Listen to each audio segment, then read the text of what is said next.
Zach Sterniolo, NASCAR.com. Ricky talked on SiriusXM this week, saying that you had reached out and you guys are in a good spot now. Can you kind of, what was that conversation like? What did you feel like you needed to reach out, and where do things stand between you guys now?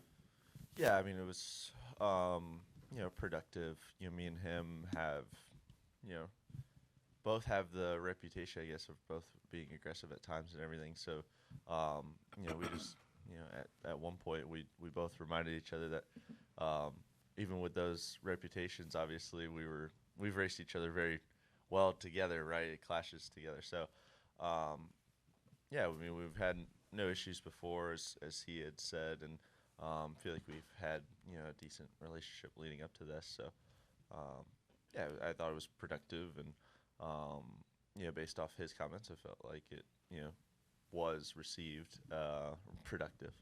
Larry Lage, Associated Press. In your mind, what's the line between aggressive, clean driving and reckless driving?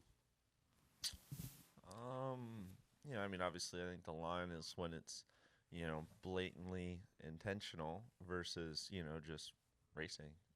Obviously, like, we make we make 1,000 decisions a race, right? And sometimes the only decisions you see, especially when you're not leading or up front or on TV, the only decisions you see is the bad ones, because that's what they, that causes a yellow and that raises a lot of attention. So, um, I think every race car driver kind of realizes that at times, and especially intensity will just pick up, especially with how hard it is to pass or whatever. The intensity just starts picking up at certain tracks that, yeah, I mean, I think everybody can see the line, and I think that is, kind of the line, and especially as, depending on, how the race goes, that kind of dictates how aggressive everybody's being, and that's sometimes when you start seeing mistakes or too much aggression. Taylor DeSormo with MLive.com.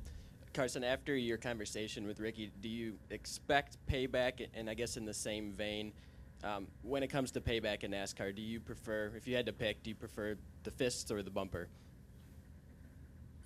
Number one, no. And number two, um, I mean, they both hurt in some aspect, one physically and one financially. So, um, I mean, ultimately, hopefully, I mean, it's fun for fans. So, whatever.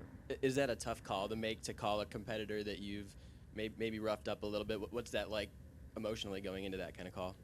I mean, no. It's not. I mean, at least it wasn't. When me and him had. He owns a sprint car team, so he's one of the only driver, or one of the first drivers I'll go talk to, just because I want to ask him about a sprint car team. So, we've had that relationship, right? So, I mean, it's not too hard to call. You just pick up the phone and call. I don't get nervous a whole lot or awkward, or sometimes I am awkward, but I don't get nervous or anything before those calls, and especially when I feel like it's warranted, or you see these guys 38 weekends. It's either you call them or you see them here, so it's probably just easier if you just move that timeline up. That's really the biggest thing.